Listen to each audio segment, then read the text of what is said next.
What was the most unexpected knock you got on your door?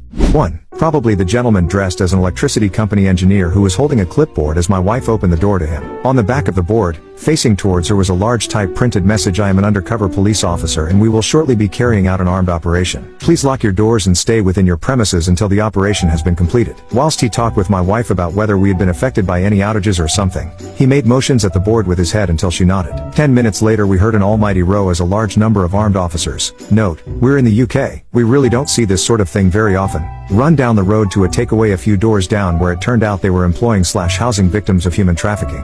2. A lady knocked on my front door. She offered me $300 for the 2 blue spruces in my front garden. I agreed, and the next day she came and took the shrubs and gave me the $300. She was a landscape architect and wanted the spruces for some new construction she was working on. That's the only time somebody came to my door to give me money.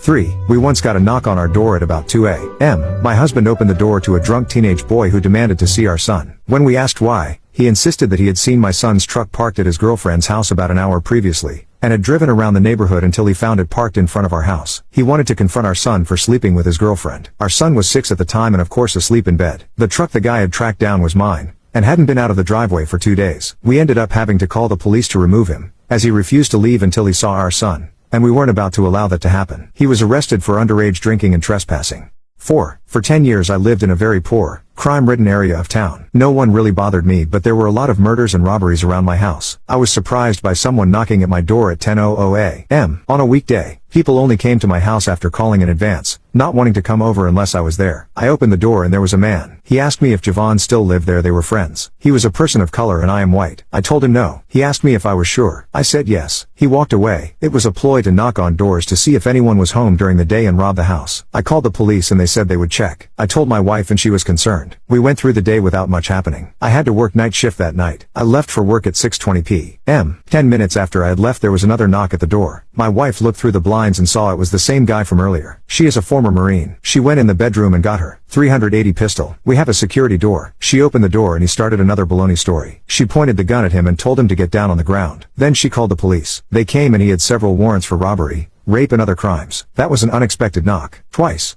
5. 2 police officers with sober faces stared at me and I knew the news couldn't be good. They described a car that had just been in an accident, and the license plate. My wife's minivan had collided, burst into flames and everyone inside it died. I'm doing a mental inventory about now. My wife, 3 children, and 2 nieces. My legs turned wobbly. You can't imagine what was going through my head. Because of the fire, they couldn't find any useful identification but explained they could identify everyone both by DNA and by dental records. They wanted a DNA sample from me. I guess they could verify my kids were mine, and that the adult was their mother. A nice, neat little bow. Can you imagine? They've just told you that your whole family is dead, and I told them I would come down and give them a sample. Getting ready to leave, my cell phone is buzzing. It's my wife. What? Hard tingles are on my spine, like she's calling from the grave. Our van was stolen from the parking lot. Were the sweetest words I could have ever heard. Yeah, it was my wife's car, but they won't need any DNA sample from me today. 6. When my grandson, whom I hadn't seen since he was first born, knocked on my door as a grown man saying, "Hi Grandma, I'm Daniel," I recognized his face. His features still were the same,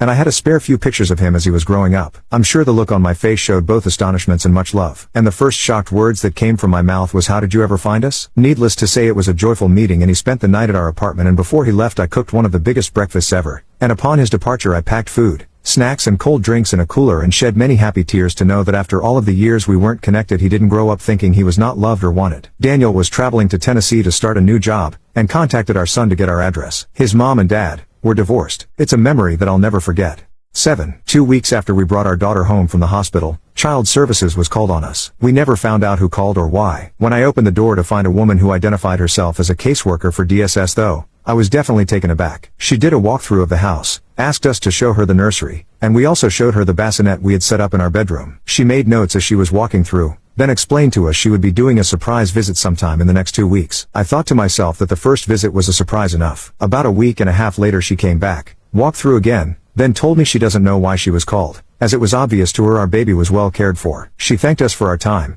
and that was the last we heard of it.